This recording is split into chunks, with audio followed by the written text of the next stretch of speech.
پیارے پیارے اسلامی بھائیوں اور مدنی چینل کے ناظرین، درود پاک پڑھنے کے بے شمار فضائل و برکات ہیں۔ آج ایک ایسی فضیلت درود پاک کی سننی ہے جس کو جب سنتے ہیں طبیعت میں بڑی خوشی داخل ہوتی ہے۔ دنیا میں آپ نے بہت پیارے پیارے پھل دیکھے ہوں گے، فروٹس، اور تقریباً سبھی کو فروٹس پسند ہوتے ہیں۔ کئی پھلوں کا ذکر قرآن مجید میں بھی موجود ہے، اور دنیا میں جائیں ٹریول کریں تو ہر ملک کی ایک خاص بات ہوتی ہے کہ فلاں پھل جو ہے وہ فلاں ملک میں پایا جاتا ہے۔ مگر آج جس قسم کے پھل کی میں بات کرنے جا رہا ہوں، ایسا پھل شاید دنیا میں آپ نے کہیں نہیں دیکھا ہوگا۔ مسلمانوں کے چوتھے خلیفہ مولا کائنات حضرت علی المرتضیٰ شیر خدا کرم اللہ تعالی وجہ الکریم فرماتے ہیں کہ اللہ پاک نے جنت میں ایک درخت پیدا فرمایا ہے۔ اب وہ درخت کیسا ہے؟ فرمایا جس کا پھل سیب سے بڑا، انار سے چھوٹا، مکھن سے زیادہ نرم اور شہد سے بھی میٹھا ہے۔ سائز بھی بتائی گئی، نرم کیسا ہے اور ذائقہ کیسا ہے، اور سبحان اللہ خوشبو کیسی، فرمایا مشک سے بھی زیادہ خوشبودار ہے۔ پھل میں یہی تو دیکھا جاتا ہے نا، ذائقہ کیسا ہے، اس کی سافٹنس، اور پھر اس کے بعد جو ہے اس کی خوشبو کیسی ہے۔ تو اب یہ ملے گا کس کو؟ لیکن فرماتے ہیں درخت ایسا ہے کہ اس کی شاخیں تر موتیوں کی ہیں، تنے سونے کے ہیں، اور پتے زبرجد کے ہیں۔ ہائے ہائے، یہ درخت بھی دیکھنے والا، پھل بھی دیکھنے والا، منہ میں پانی آ رہا ہے۔ اب ملے گا کس کو؟ سنو، مولا علی شیر خدا کرم اللہ تعالی وجہ الکریم فرماتے ہیں اس درخت کا پھل وہی کھا سکے گا جو نبی پاک صلی اللہ تعالی علیہ وسلم پر کثرت سے درود پاک پڑھنے والا ہوگا۔ ہائے ہائے ہائے، سبحان اللہ سبحان اللہ۔ یہ ہے درود پاک، وہ تو نہایت سستا سودا بیچ رہے ہیں جنت کا، وہ تو نہایت سستا سودا بیچ رہے ہیں جنت کا، ہم مفلس کیا مول چکائیں اپنا ہاتھ ہی خالی ہے۔ اللہ اکبر، درود پاک تو جنت میں لے جانے والا وظیفہ ہے۔ بلکہ میں ایک بات کہوں کہ ذرا ایک بار کبھی اکیلے میں بیٹھ کر اگر آپ سے میں سوال کروں کہ آپ کیا چاہتے ہیں، آپ کی ڈیزائرز کیا ہیں، آپ کی خواہشیں کیا ہیں، نوٹ کریں۔ دنیا میں کیا چاہیے ایک مسلمان کی حیثیت سے؟ مرتے وقت آپ کیا چاہتے ہیں؟ اچھا، قبر میں کیا چاہتے ہیں؟ اور جب محشر کے دن اٹھیں تو وہاں آپ کیا چاہتے ہیں؟ ایک بار لکھ لیں اس کو۔ اب میں آپ کو کئی حدیثوں کا نچوڑ پیش کرنے جا رہا ہوں، بہت ساری حدیثیں ہیں، اس کا عطر پیش کر رہا ہوں، اور غور سے سنتے جائیے، اور ہو سکے تو ہر جملے کے بعد سبحان اللہ کہتے جائیے، طبیعت ہری بھری ہو جائے گی۔ اگر آپ چاہتے ہیں کہ آپ کے کاروبار میں رزق میں برکت ہو جائے تو درود پاک پڑھیے۔ آپ چاہتے ہیں آپ کی بیماری دور ہو جائے، آپ درود پاک پڑھیے۔ آپ چاہتے ہیں آپ کی ٹینشن دور ہو جائے، آپ درود پاک پڑھیے۔ آپ چاہتے ہیں آپ کی عزت میں اضافہ ہو جائے، آپ درود پاک پڑھیے۔ اور سنیں، آپ چاہتے ہیں مرتے وقت کلمہ نصیب ہو اور نبی پاک کا دیدار ہو جائے، آپ درود پاک پڑھیے۔ آپ چاہتے قبر میں نبی پاک کا جلوہ نصیب ہو جائے، آپ درود پاک پڑھیے۔ سنیے، محشر کے دن نبی پاک کے پرچم تلے اٹھنا چاہتے ہیں تو درود پاک پڑھیے۔ آقا کے پیچھے پیچھے جنت میں جانا چاہتے ہیں تو درود پاک پڑھیے۔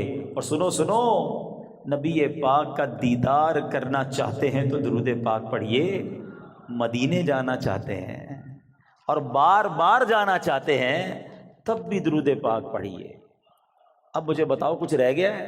اور کوئی چیز باقی رہ گئی ہے جو دنیا میں چاہیے تھی، مرتے وقت چاہیے تھی، مرنے کے بعد چاہیے تھی؟ کاروبار بھی اچھا ہو جائے، رزق میں برکت ہو جائے، ٹینشنیں دور ہو جائیں، ذلیل نہ ہوں، عزتیں بڑھ جائیں، کلمہ مل جائے، میں نبی پاک کا دیدار ہو، جب تک زندہ رہوں مدینے جاتا رہوں، اور خواب میں آقا کی زیارت بھی ہو جائے، پھر نبی پاک جنت میں ساتھ لے جائیں، پھر بچتا کیا ہے؟ کمال یہ ہے کہ ہر وہ خواہش جو میری ہے، اور میں نے اپنی طرف سے باتیں نہیں کی، ماشاءاللہ جو علماء بیٹھے ہیں، مبلغین بیٹھے ہیں، ان کو یاد آ رہا ہوگا کہ ہر جملے کے پیچھے کوئی نہ کوئی فضیلت حدیثوں میں اور روایتوں میں موجود ہے، کہ یہ سب چیز نبی پاک نے بتائی ہوئی ہے کہ یہ کرتے جاؤ، درود پڑھتے جاؤ، تمہیں یہ بھی ملے گا، تمہیں یہ بھی ملے گا، تمہیں یہ بھی ملے گا۔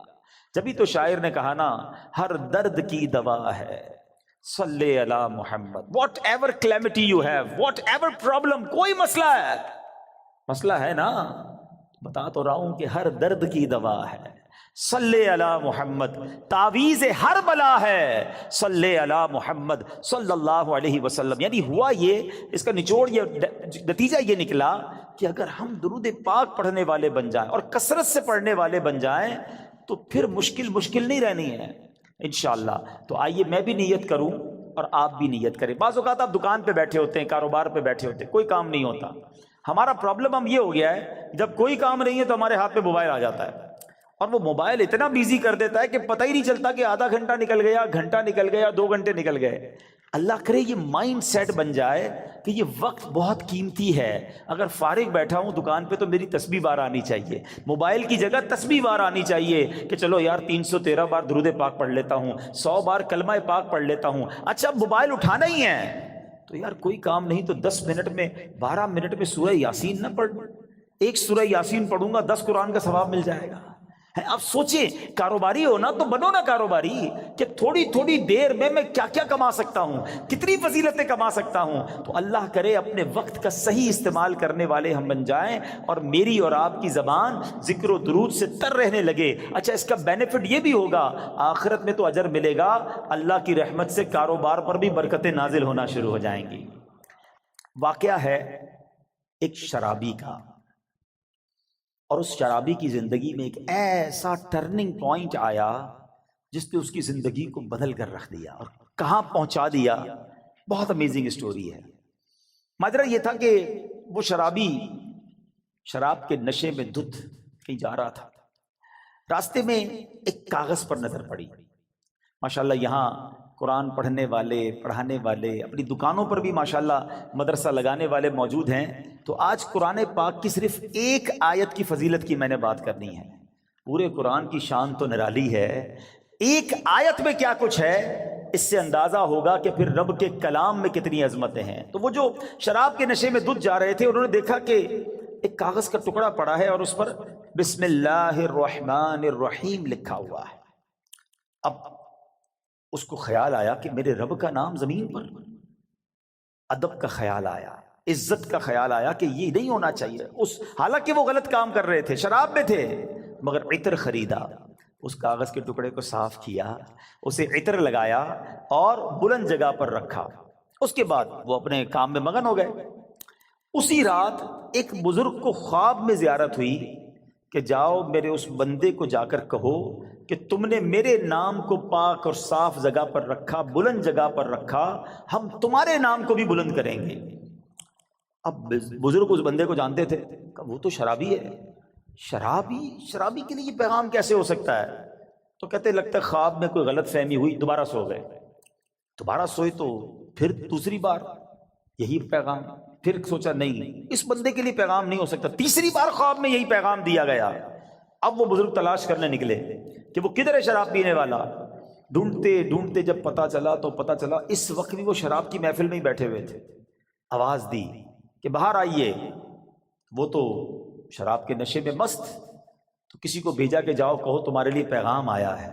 کہ میرے لیے کون پیغام لایا ہے؟ بہرحال پوچھا، کہو کس کا پیغام لائے ہو؟ جو بزرگ شراب خانے کے باہر کھڑے تھے نا، کہ اندر جا کر اسے بتا دو اللہ کا پیغام لایا۔ اب جب یہ سننا تھا تو جھرجھری سی آ گئی، کھڑے ہوئے باہر آئے، اور جب یہ بات بزرگ نے بتائی کہ مجھے تو نہیں پتا تم نے کیا کیا ہے، 3 بار خواب میں مجھے یہ کہا گیا کہ تمہیں بتا دوں تم نے رب کے نام کو جو تعظیم کی ہے، بسم اللہ الرحمن الرحیم کو معطر کیا، اسے بلند جگہ پر رکھا ہے، مجھے یہ پیغام ملا ہے کہ تمہیں بھی تمہارے نام کو بلندی دی جائے گی، تمہیں عزت اور مرتبہ دیا جائے گا۔ جب یہ سنا کہ میں شراب کے نشے میں دھت اور میرا رب مجھ پہ اتنا مہربان، اس بندے نے توبہ کی، اللہ سے معافی مانگی اور عبادتوں میں لگ گئے۔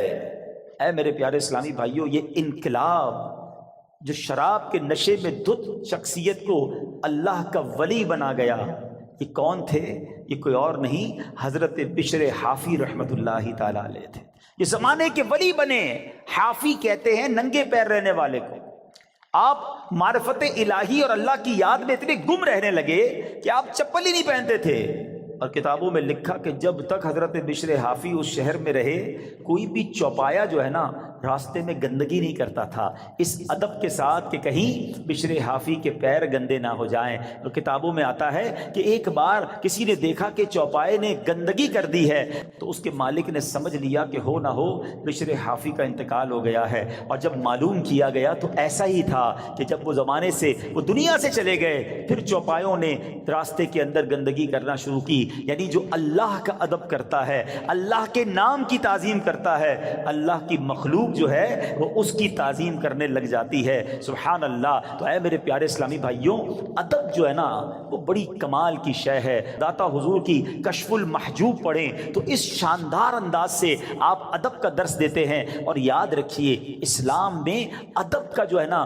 بہت زیادہ درس ہے۔ آپ سنیے گا، کشف المحجوب شریف کا ایک باب ہے جس کا نام ہے کشف حجاب، یعنی آداب کا بیان۔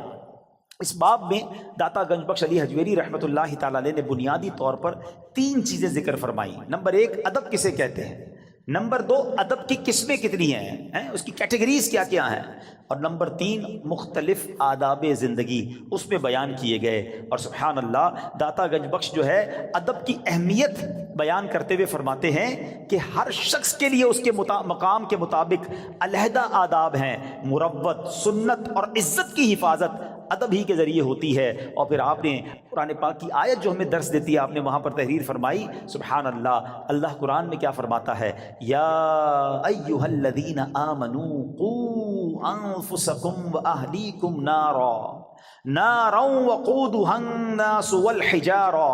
اللہ قرآن میں فرماتا ہے، اے ایمان والو اپنی جانوں اور اپنے گھر والوں کو اس آگ سے بچاؤ جس کے ایندھن آدمی اور پتھر ہیں۔ اب بچانے کا طریقہ کیا ہے؟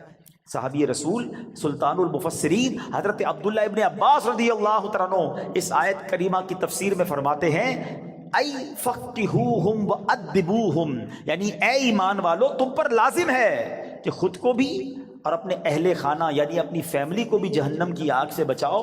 مگر یہ ہوگا کیسے؟ تم کس طرح خود کو اور اہل خانہ کو آگ سے بچا سکتے ہو؟ اس کا طریقہ یہ ہے، فقہوہم، خود بھی علم دین سیکھو، دین کی علم حاصل کرو، اپنی فیملی کو اپنے بچوں کو بھی دین کی سمجھ عطا کرو۔ ادبوہم، خود بھی ادب یعنی مینر سیکھو اور اپنی فیملی کو اپنے بچوں کو بھی آداب سکھاؤ، اور یہ ہے طریقہ جہنم کی آگ سے بچنے کا۔ تو پتہ چلا کہ ادب کا کتنا بڑا مقام ہے۔ مسلمانوں کی پیاری امی جان حضرت عائشہ صدیقہ طیبہ طاہرہ رضی اللہ تعالی عنہا سے روایت ہے، اللہ پاک کے آخری نبی مکی مدنی رسول ہاشمی صلی اللہ تعالی علیہ وسلم نے فرمایا، بچے کا اپنے باپ پر حق ہے کہ وہ اس کا اچھا نام رکھے اور اچھے آداب سکھائے۔ بادب بانصیب، ہمیشہ یاد رکھیں، بادب بانصیب اور بے ادب بد نصیب۔ اور مفسرین کرام سبحان اللہ ہماری تربیت فرماتے ہیں کہ اللہ پاک نے حضرت موسیٰ علیہ السلام جب کوہ طور پر آئے تھے، حاضر ہوئے تھے، تو کیا فرمایا؟ اللہ نے قرآن میں حضرت موسیٰ سے کیا فرمایا؟ بے شک میں تیرا رب ہوں تو اپنے جوتے اتار ڈال، بے شک تو پاک جنگل طوا میں ہے۔ اس کی تفسیر میں مفسرین نے لکھا کہ اللہ پاک نے جو حضرت موسیٰ علیہ السلام کو جوتے اتارنے کا حکم دیا، اس کی وجہ یہ تھی کہ بادشاہوں کے دربار میں جوتے اتار کر حاضر ہونا یہ ادب کا انداز ہے، اور خدا تو احکم الحاکمین ہے۔ تو حضرت موسیٰ اللہ کی بارگاہ میں وادی طوا میں جا رہے ہیں، لہذا حکم ہوا کہ اے موسیٰ اپنے رب کریم اور اس بابرکت وادی کے ادب میں نالین شریف اتار دیجئے۔ تو پتہ چلا ادب کا درس اللہ کریم کی طرف سے قرآن پاک میں جا بجا موجود ہے۔ اور سنیے، حضرت جلال بصری رحمۃ اللہ تعالی علیہ فرماتے ہیں، ایمان کا تقاضا یہ ہے کہ بندہ شریعت پر عمل کرے، لہذا جو شریعت نہیں جانتا وہ کامل ایمان والا نہیں، اور شریعت ادب سکھاتی ہے، تو جو ادب نہیں جانتا اس کا ایمان کامل نہیں۔ سیدی اعلیٰ حضرت امام عشق و محبت کیا فرماتے ہیں؟ لا دین لمن لا ادب لا۔ اعلیٰ حضرت کہتے ہیں اس کا دین ہی نہیں ہے جس میں ادب نہیں ہے۔ تو یاد رکھیے، با ادب با نصیب، بے ادب بد نصیب۔ اچھا پھر پرابلم یہ ہے، ادب جو ہے نا وہ صحبت سے بھی آتا ہے۔